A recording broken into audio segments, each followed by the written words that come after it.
Hoy en el podcast de Islas Responsables vamos a abordar el tema de la salud mental y para ello contamos a una experta que es psicóloga sanitaria y neuropsicóloga que tiene una mirada cercana, una mirada moderna y que además se divulga a través de sus redes sociales su conocimiento. Nayara Ortega, ¿qué tal? Muy buenas. Muy buenas, Carlos, ¿qué tal? Muy bien, encantado de tenerte aquí con nosotros. Cuéntanos un poquito, ¿quién es Nayara Ortega? Bueno, pues soy psicóloga, empecé a estudiar psicología por vocación y actualmente me dedico sobre todo a la evaluación y tratamiento pues, de personas que tengan algún problema de salud mental. ¿De dónde nace esa vocación, Nayara? Pues yo creo que a medida que fui creciendo y fui entrando en la adolescencia, me fui dando cuenta que muchas veces el dolor que más duele es el que no se ve, el dolor interno, ¿no? El que llevamos por dentro, y era como muy invisible, no estaba visibilizado. Cuando vemos a alguien pues, con una lesión física, enseguida entendemos que lo está pasando mal o enseguida le prestamos apoyos y recursos, ¿no? Para hacer su vida más fácil, pero quizás una persona que tenga dolor emocional, al no ser visto, pues tampoco se ayuda ni se ofrece. Y cuando empecé a comprender eso, me empecé a interesar por esa parte, ¿no? Yo quería trabajar con el dolor o los problemas de salud, los que llevamos dentro. Y todavía eres muy joven, pero háblanos un poquito de tu formación y de lo que has hecho hasta el día de hoy. Pues estudié el graduado en psicología, inmediatamente hice un máster de especialización en intervención infanto-juvenil, seguidamente hice el máster de psicóloga sanitaria, posteriormente el de neuropsicóloga y ahora ando en vías de psicóloga jurídica y forense. Así que desde que terminé de estudiar la carrera no he dejado de formarme, por medio también he hecho multitud de cursos de habilidades para el psicólogo, pues estrategias de terapia breve y demás, para siempre ir actualizándome y reciclándome. Porque entiendo que el campo, el ámbito de la psicología es súper variada. Cada uno tendrá su especialidad y por eso no dejas de hacer cursos de formaciones, ¿no? Totalmente. Y cada vez que voy a un curso salgo con la sensación de todo lo que me queda por saber, ¿no? Entre más me acerco y estudio, más me doy cuenta de todo lo que me queda por saber y entonces eso también muchas veces me sirve de motivación para continuar en ello.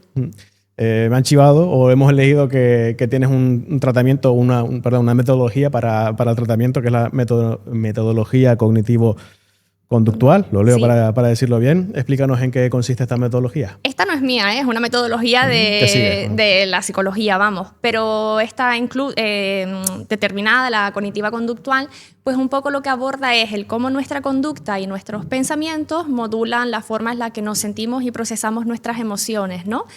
Entonces, intentando intervenir en eso, en los patrones de pensamiento y en hacer modificaciones conductuales, muchas veces conseguimos que el paciente salga del bucle en el que esté o que le busque soluciones a los problemas que le molestan o le incomodan. ¿Ves patrones según los pacientes que tienes en Canarias, incluso fuera de Canarias, que también hace sesiones online? ¿Ves patrones asociados a Canarias? ¿Ves patrones asociados a ciertos rangos de edad que se repiten? Bueno, a rangos de edad más o menos sí, porque normalmente cuando estamos en una etapa, ¿no?, de nuestro desarrollo evolutivo, pues más o menos tenemos los mismos problemas. Pues quien está a edad de ser padre o es padre, pues se enfrenta a los problemas y a las incertidumbres de la paternidad, pero quien es más joven, ya está experimentando sus primeros pasos de autonomía o de desamor, pues también se encuentran más en esa problemática, ¿no? Y esto no es solamente por ser canarios, sino por el desarrollo global de cada persona. Lo que sí que tienes que tratar mucho seguro son temas de ansiedad, temas de estrés. ¿Cómo está a nivel del día de hoy esa parte de la psicología? Pues es un tema de consulta muy demandado. Yo creo de una de las epidemias que tenemos hoy en día a nivel de salud, pues son los problemas de ansiedad y depresión, que esto también los médicos de cabecera lo podrán atestiguar, ¿no?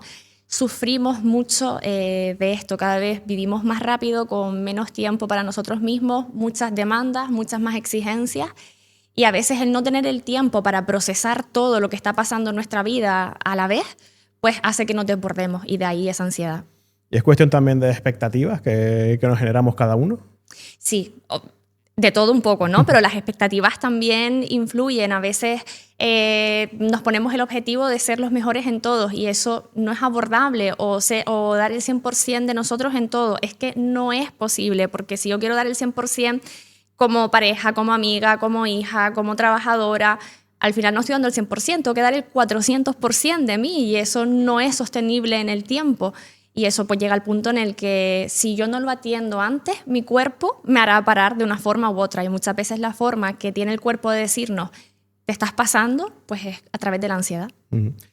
No solamente haces la parte de tratamiento con pacientes, sino también te dedicas a un poco la divulgación en redes sociales. ¿Cómo empezaste en ello y cómo de importante ha sido también para ti, para no solo darte a conocer, sino darte a conocer con una persona de relevancia en tu ámbito?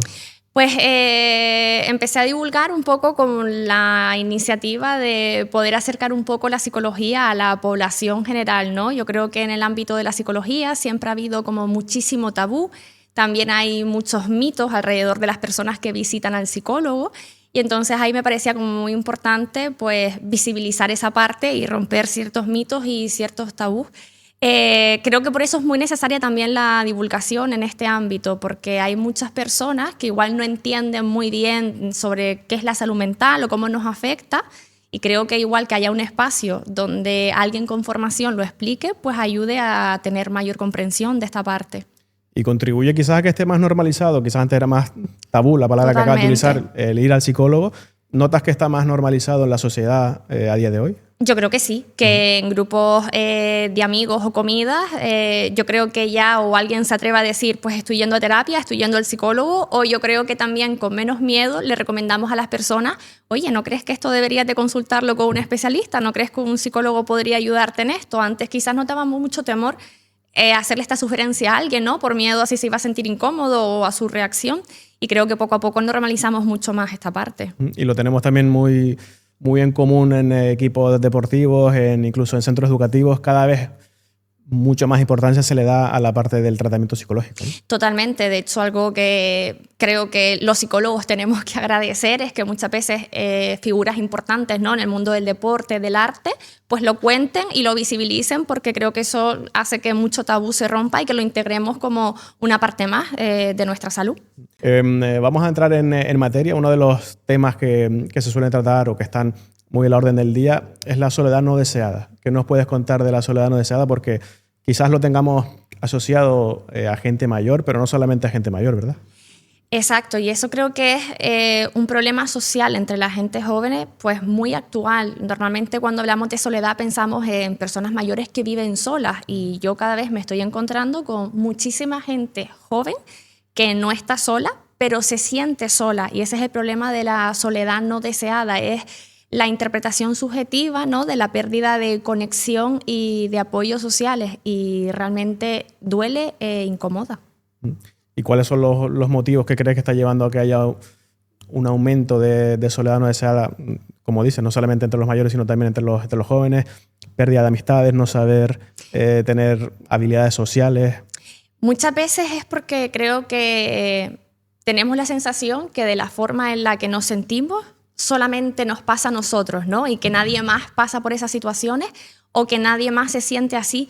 Entonces muchas veces tenemos incluso hasta miedo de acercarnos a los demás y decirle cómo estamos, porque creo que tememos un poco que nos invaliden o nos rechacen. Entonces aquello que no comunico y expreso también lo vivo en soledad.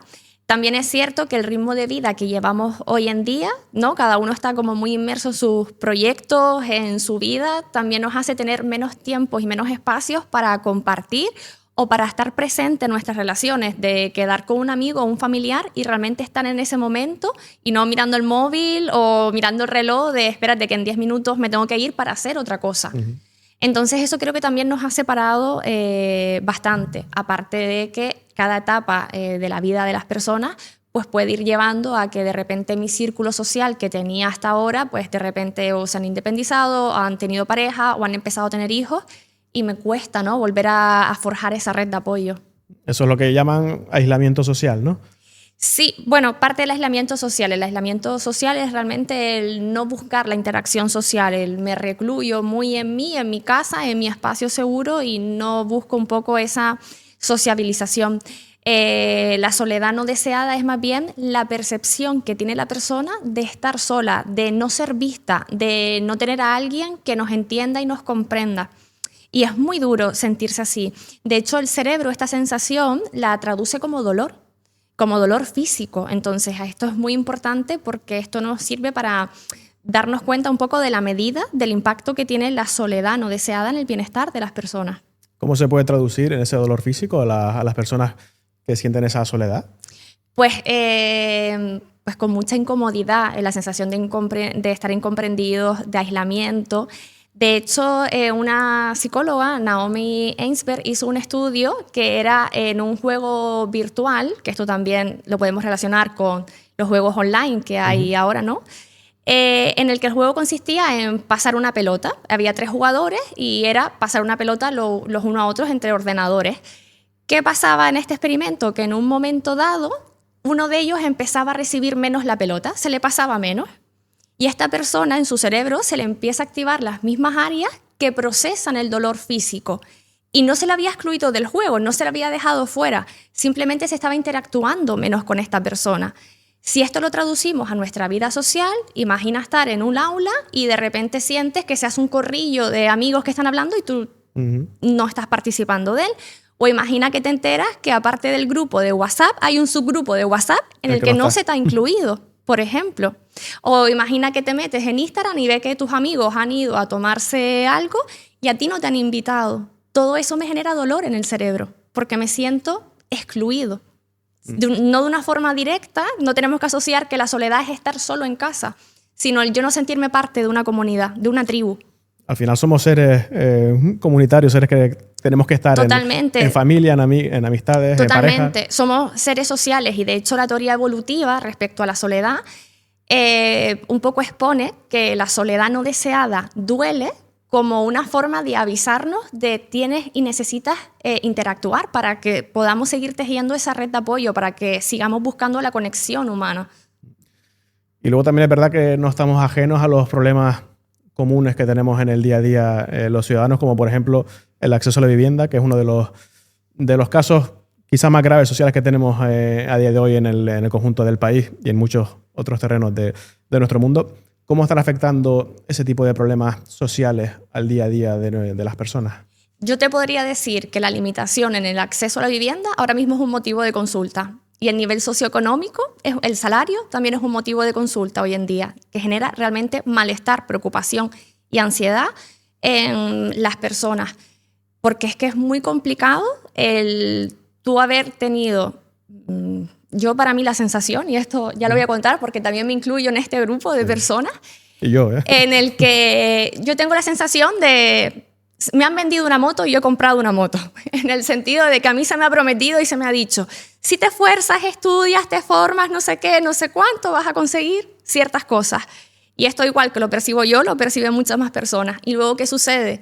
Que llegas a ese momento de tu vida en el que tienes que cosechar, ¿no?, todo lo que has ido plantando y de repente no puedes.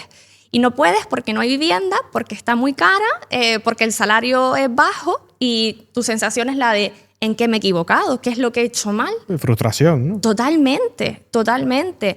Además que es muy limitante para hacer tu vida. Si no me puedo independizar, ¿cómo formo una familia? Porque ahora con 30 años, en el caso de las mujeres, mi reserva ovárica no está. Pero si no me puedo comprar una casa, ¿cómo soy madre? ¿Cómo hacemos? Entonces, claro, está siendo un motivo de consulta el malestar que todo esto. Y en consulta muchas veces lo abordo y me he puesto con los pacientes a explicar el modelo socioeconómico en el que estamos en este momento vital que nos ha tocado a nuestra generación y explicarle que no es su responsabilidad y no es su culpa, que igual es que no se han equivocado en nada, sino que son las cartas con las que nos ha tocado. Y cuesta aceptarlo, ¿no? Totalmente. Sabiendo que has hecho las cosas medianamente bien o esforzándote para hacerlo bien, ¿no? Totalmente. Muchísima frustración genera. Y el ver que no puedo, no hay soluciones tampoco a corto plazo es muy limitante, sin duda. La solución, entre comillas, que mucha gente busca es compartir, ¿no? Compartir su vida, compartir su casa, compartir los gastos también. Sí. Pero hay gente que también se puede frustrar por no conseguir esa pareja o ese amigo con el que vivir, ¿no? Es que hoy en día, si no tienes una pareja, es muy difícil independizarte. O si no tienes un compañero de piso, es muy difícil independizarte. Entonces también tu independencia y tu individualidad y tu sensación de sentirte autorrealizado se ve mermada por esta cuestión. Así que tienes necesidad de tener pareja y eso puede... Por obligación. ¿Y cuántas parejas no están juntas? Que esto es otro melón también. Por vivir juntos. Totalmente. Por compartir gastos y no porque realmente se quieran o quieran compartir un vínculo, sino porque no nos podemos separar, porque no podemos pagar otra casa o no me puedo permitir otra casa. Un círculo vicioso prácticamente. Totalmente, totalmente. Mientras tanto, pues los pacientes o las personas se enferman y no se les da ninguna respuesta. Hablamos antes de expectativas. ¿Qué papel está jugando ahora mismo también las redes sociales, todo ese mundo paralelo que nos creamos en el tema de la salud mental? Bueno, las redes sociales son una herramienta maravillosa, dependiendo del uso que hagamos de ellas. Yo, por ejemplo, aprendo muchísimas cosas gracias a las redes sociales, si no, no tuviera acceso a muchos conocimientos del mundo. Pero es verdad que una parte del contenido de las redes sociales nos invita a hacer una comparativa. Esta persona tiene muchos más amigos que yo, o tienen un poder adquisitivo mayor, o sus planes son mucho mejores. Y en esa comparativa, normalmente, la persona que está consumiendo las redes, pues siempre sale perdiendo. Además, las redes para la gestión emocional, yo me estoy dando cuenta que también está habiendo un problema con su uso, que es que están sirviendo como un anestesiante. En el sentido de me siento mal, estoy triste, o estoy aburrido, o estoy muy ansioso, y me pongo el móvil delante. Y entonces ahí veo vídeos de gatitos que me hacen reír y de repente el malestar que tenía no está, pero tampoco me invita a buscar soluciones, sino me anestesia. En lugar de pues, beber o hacer otro tipo de conductas, uso el móvil, pero al final lo que estamos intentando suplir es lo mismo. Y es muy complicado buscar o encontrar esa línea de la herramienta útil que puede ser una red social, una conexión con amistades o con aprendizaje de muchas cosas de la vida. Sí. Con el efecto anestesiante que acabas de comentar, ¿no? De casi que recluirte en ellas, ¿no? Tiene que ser complicado gestionarlo con pacientes. Es que muchas veces no somos ni conscientes de que eso nos está pasando. Oye, estoy haciendo un mal uso de ellas. Muchas veces no somos conscientes del impacto que está teniendo en nosotros. Entonces, algo para lo que ayuda la terapia quizás también es para darnos cuenta de aquellas cosas externas que están teniendo una influencia sobre nosotros. No sé si provocan ansiedad o no, pero la palabra ansiedad también la hemos tenido muy de moda, voy a decir, hablando mal y pronto, en los últimos años. ¿Se ha disparado entre la población joven la ansiedad? Yo diría que sí. Que cada vez hay personas más jóvenes con ansiedad, y esto te lo podría decir pues los servicios de urgencias pediátricas y demás, que cada vez hay más niños y más adolescentes con problemas de ansiedad. ¿Por qué? Volvemos al tema de antes, es que el contexto socioeconómico tampoco favorece que tengamos vínculos sanos, que tengamos un futuro, ¿no? Prometedor y esperanzador, aparte de luego pues lo que hemos hablado, los malos hábitos, el uso del móvil, todo este contexto influye. También supongo que el haberlo profesionalizado el campo invita más a identificar esas cosas como la ansiedad, como el estrés, como lo que comentamos antes de la frustración, de la soledad no deseada. Haberlo verbalizado, haberlo profesionalizado, nos puede ayudar mucho, ¿no? a identificar casos, porque decimos que ahora hay más, pero sí, quizás porque también sabemos de lo que estamos hablando, ¿no? Totalmente. Y además algo positivo es que cada vez también percibo que chicos y chicas más jóvenes se dan cuenta de sus síntomas, y eso hace que no se cronifique, ¿no? Piden ayuda antes, y yo he tenido pues mucha gente joven que viene por su propia demanda, ¿no? No es que yo quería venir con 17, 18, 19 años porque la semana pasada tuve una crisis de ansiedad antes de un examen y creo que esto pues habría que revisarlo. Entonces eso también es muy positivo porque se va a evitar que problemas se cronifiquen, porque muchas veces también te vienen pacientes que llevan arrastrando pues años y años, y entonces luego partir de ahí pues es un poco más complicado. Y aunque uno no tenga síntomas claros o tenga la percepción de tener algún problema relacionado con la salud mental, ¿cómo de recomendable es acudir al psicólogo, tener una cita periódica? Es que ir al psicólogo no tiene ningún efecto secundario. Entonces yo diría que no te va a generar ningún daño ir. Si vienes, yo he tenido también personas que han venido y le he dicho, yo no creo que tengamos que tener otra cita. Si tú quieres venir, vale, pero no hay un motivo de consulta así como muy apremiante. Entonces yo creo que señales que tenemos que identificar. Cuando la tristeza, el enfado, la ira nos acompaña durante muchos días y no se nos va con nada. Cuando empezamos a dormir, y no es porque nos hayamos a dormir mal, y no es porque nos hayamos acostado tarde ni hayamos comido mucho, sino porque me meto en la cama y no puedo dejar de pensar y me levanto con la sensación de no haber descansado nada. Y eso no me pasa un día, me pasa 1, 2, 3, 4. Cuando me está costando salir de casa, cuando me está costando levantarme del sofá y ir a dar un paseo, ir al gimnasio. Esos son como algunos síntomas que no le ponemos nada de importancia, pero que realmente son como los primeros toques, ¿no? Las primeras alarmas. Y no quiero perjudicar a tu profesión, pero el primer psicólogo puede ser hablar con tu padre, hablar con tu madre, hablar con tu familia, verbalizarlo antes con alguien, antes que estar comiéndotelo tú solo. Totalmente. No el primer psicólogo, pero sí la primera búsqueda de apoyo. Y eso es súper necesario, el compartir, el mentalizar lo que me preocupa, lo que yo siento. Esto nos hace salir de la habitación oscura, porque yo muchas veces les explico a los pacientes que a veces la salud mental es la sensación de he entrado en un cuarto oscuro y como no veo, pienso que estoy ahí solo, pero que si enciendo la luz me doy cuenta que hay muchas más personas aquí que igual se sienten como yo, pero si no lo comparto, no lo sé. Lo que hablamos antes, un dolor físico, cuando tenemos nos duele la rodilla, no tenemos ningún problema en ir al traumatólogo a que nos haga una radiografía. Seguimos teniendo un poquito de pudor, ¿no? A recurrir a esa primera llamada. Sí, muchas veces sí, y muchas veces también me vienen pacientes que me dicen, yo creo que no debo estar, y justamente las personas que empiezan así son las que tienen que estar. Pero esto está sucediendo cada vez menos. Yo creo que la divulgación que se ha hecho y la visibilización también desde las instituciones de la salud mental está ayudando mucho en este tema. Y supongo que para ti será reconfortante como persona y como profesional cuando ves la mejoría clara de una persona, ¿no? Los síntomas que van evidenciando que tu trabajo está surtiendo efecto. Para mí es una de las sensaciones más gratificantes que puedo experimentar. De verdad que sí, yo me siento a veces con avances de mis pacientes orgullosos, más que si los hubiera conseguido yo. Me siento súper feliz, aprendo muchísimo de mis pacientes y hay veces en las que yo digo, creo que hoy he aprendido yo más de esta persona que igual lo que le he podido aportar yo. Y creo que esa es una de las partes más enriquecedoras de mi trabajo. Claro, es que no es una matemática, no es una ciencia exacta. Cada mente de cada persona es totalmente distinta. Tú tienes que alucinar y que aprender. Muchísimo. Muchísimo, ¿no? Muchísimo. Y soy tremendamente afortunada por tener esa oportunidad. Y agradezco a que las personas que vienen conmigo, mis pacientes, me hayan elegido para acompañarles en ese trocito de camino. Para mí es un auténtico honor y lo tomo con esa responsabilidad. Pues gracias por dedicarte a lo que te dedicas, que es, bueno, evidentemente a día de hoy súper útil, súper necesario, y que tengamos que perder el miedo, el pudor a acudir a la ayuda psicológica. Nayara, vamos a ir terminando la entrevista. Como siempre hacemos unas pequeñas preguntas, vale. Son 10 preguntas que te pediré una respuesta lo más rápida y concisa que me puedas dar para conocerte un poquito mejor, ¿vale? Venga, vamos a ello. Venga, la primera, tienes que tener muchas, pero si te quedas con una virtud tuya. La curiosidad. Soy muy curiosa. Necesario para tu profesión. Y me gusta el no perder, el observar las cosas desde la curiosidad. ¿Y si no fueras psicóloga, a qué te hubieras dedicado?